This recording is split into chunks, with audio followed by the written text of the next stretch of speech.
At just 21 years old, Ralph Neppel was already fighting in one of the most brutal campaigns of the Second World War. Then, on December 14, 1944, a German tank fired directly into his machine gun position. The blast threw Neppel about 10 yards. One of his legs was severed below the knee. His other leg was so badly damaged that it would later have to be amputated. His entire machine gun squad had been wounded. The German infantry was still advancing. And the tank was only about 30 yards away. For most people, the battle would have been over. For Ralph Neppel, it wasn't. He pulled himself across the ground using his elbows, reached his machine gun, got it back into position, and continued firing. He was still fighting. And somehow he survived. Ralph George Neppel was born on October 31, 1923 in Willie, Iowa. He grew up on a farm with his parents, Max and Rose, along with his brothers and sisters. When Ralph was only 9 years old, his father died. That meant Ralph had to grow up quickly. He spent much of his childhood and teenage years helping his mother run the family farm. Then the Second World War changed everything. On March 20, 1943, Ralph enlisted in the United States Army. He was 19 years old. The war was already raging across Europe and the Pacific, and American forces were preparing for some of the most difficult fighting of the conflict. Neppel eventually became a machine gun squad leader in Company M of the 329th Infantry Regiment, part of the 83rd Infantry Division. The 83rd Division was fighting its way across Europe after the Allied invasion of France. By December 1944, the war had reached Germany itself. The German army was still capable of launching fierce counterattacks. The Allied advance was not a simple march toward victory. Soldiers were fighting through forests, villages, mud, cold weather, and heavily defended positions. And on December 14, Neppel's unit was defending an approach to the German village of Burgel. His job was to command a machine gun squad and help stop any German troops trying to break through. Then the Germans attacked. An enemy tank came forward, supported by about 20 infantrymen. The tank was powerful. The soldiers following it gave the vehicle additional protection. Neppel did not immediately open fire. He waited. The German infantry came closer. Then, when they were about 100 yards away, Neppel ordered his machine gun into action. His squad fired at the advancing soldiers. Several German infantrymen were hit. The attack began to lose some of its momentum. But the tank kept moving. It continued toward the American position. The German infantry followed behind it. Neppel's machine gun was now facing a much more dangerous problem, the tank itself. The vehicle continued advancing until it was only about 30 yards away. Then it fired. The shell struck the American position. The blast wounded every member of Neppel's machine gun squad. Neppel himself was thrown roughly 10 yards from his gun. One of his legs had been severed below the knee. His other leg had suffered devastating injuries. The men around him were wounded. The German infantry was still coming, and the tank was still moving forward. This is where Neppel's story becomes almost impossible to imagine. He could have been forgiven for simply trying to survive, but instead he dragged himself back toward his machine gun. He could not stand, he could not walk. He pulled himself forward using his elbows. Every movement took him closer to the weapon and farther from safety. Eventually, he reached the gun. He got himself back into firing position, and he began firing again. The German infantrymen were still advancing behind their tank. Neppel fired at the remaining soldiers. The army's official account states that he killed the remaining enemy riflemen accompanying the attack. With their infantry support gone, the German tank was left exposed. It withdrew. The counterattack had been stopped. And the young American sergeant who had been thrown away from his position was still alive, but the battle had left Neppel severely wounded. His second leg was eventually amputated because of the damage. He would never walk normally again, but he had survived. The story quickly spread through military reports. The Associated Press later described how Neppel had been fighting despite the loss of his legs and had forced the German attack to withdraw. The scale of what had happened was difficult to comprehend. A 21-year-old machine gunner had been hit by a tank shell. His squad had been wounded. One of his legs was gone. His other leg was severely damaged, yet he had dragged himself back to his weapon and continued defending the position.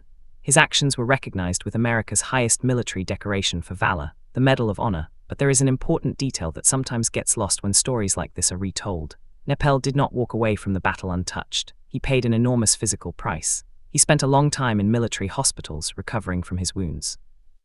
His injuries changed the rest of his life. The young farm worker who had entered the army with 2 healthy legs now had to learn how to live without them. And yet, his story did not end on the battlefield. In fact, this was only the beginning of a very different part of his life.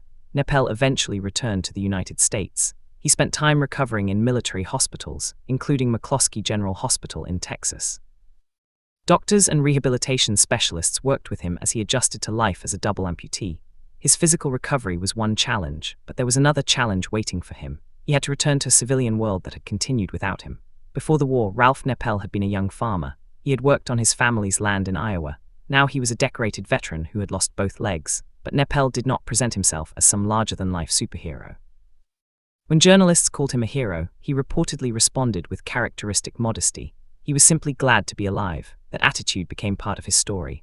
On August 23, 1945, President Harry Truman presented Nepel with the Medal of Honor at the White House. Nepel's mother, his sister Arlene, and his fiancée Jean Moore were there for the ceremony. The young soldier from Iowa had gone from a farm to the battlefield, and then to the White House.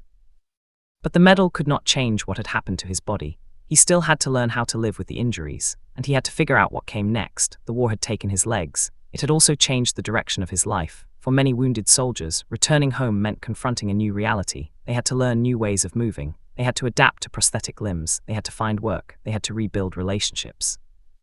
And they had to live with memories of combat that could not simply be left behind on the battlefield. Nepel faced those challenges as a young man, and remarkably, reports from the time show him trying to return to ordinary life. When he came home to Iowa in August 1945, newspaper reports described him enjoying his mother's cooking and gaining weight during his leave. That small detail tells us something important. After everything that had happened, he was home. He was eating at his family's table. He was alive. The war in Europe had ended. Germany had surrendered in May 1945. Japan would surrender only days after Nepel received his Medal of Honor.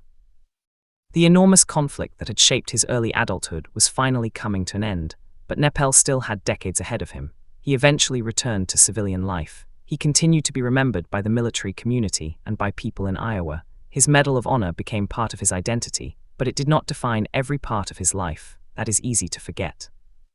When we hear the story of a soldier performing an extraordinary act in battle, it can seem as though the story ends when the fighting stops. For Nepel, that was actually when another challenge began. He had to live with what the battle had taken from him. He had to adapt. He had to build a life after the war, and he did. Years passed. The Second World War became history. The young men who had fought it grew old. The villages where they had fought were rebuilt.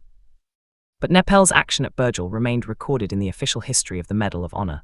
The citation did not describe a mythical superhuman. It described a wounded soldier who refused to abandon his position while an enemy attack was still underway. That distinction matters. Nepel was not invulnerable. The tank shell proved that he was not immune to pain. His injuries proved that he was not guaranteed to survive. He almost certainly did not know whether he would. What he did have was a responsibility to his squad and the soldiers around him. And in those few minutes, he continued doing his job despite injuries that would have ended most people's ability to fight. His actions helped stop the counterattack. The German tank withdrew after its supporting infantry had been eliminated, and the American position held. For this, Nepel received the Medal of Honor. The official citation described his courage and fighting spirit as the reason the determined counterattack was broken. But there is another number that makes his story particularly striking. 21. That was Nepel's age when the battle happened. He was barely older than many college students are today. He had spent his youth working on a farm in Iowa. Then, at 19, he joined the army. 2 years later, he was lying on a battlefield in Germany, without the ability to stand, pulling himself toward a machine gun while enemy soldiers advanced. It is difficult to imagine how much responsibility had suddenly been placed on someone so young. Yet Nepel did what he believed he had to do. He fought, he survived, and then he went home. Ralph Nepel died on January 27, 1987. He was 63 years old. He was buried in Holy Family Cemetery in Lidderdale, Iowa. By then, more than 4 decades had passed since the day in Germany that changed his life. The young sergeant had become an older man. The battlefield had become a memory. But the record remained. On December 14, 1944, near Burgel, Germany, a German tank attacked an American position. A shell struck the machine gun emplacement. Nepel was thrown away from his weapon. One leg was severed, the other was badly damaged. His squad was wounded, the enemy was still advancing, and yet he pulled himself back to the gun and continued firing until the attack was stopped.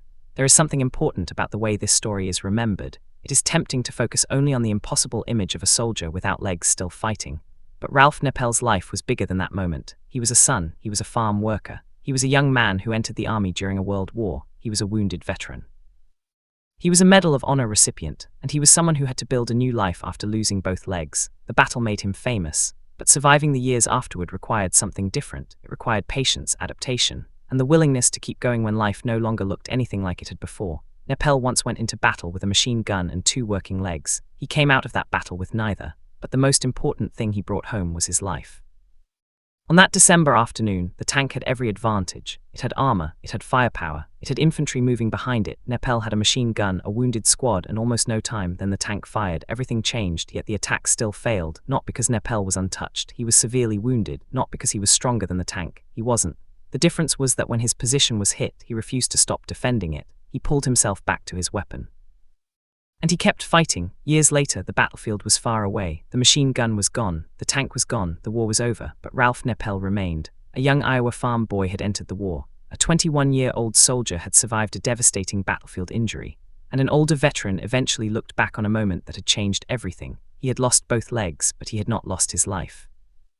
And on that battlefield in Germany, when almost everything had been taken from him, Ralph Nepel still found a way to fight long enough to make it home.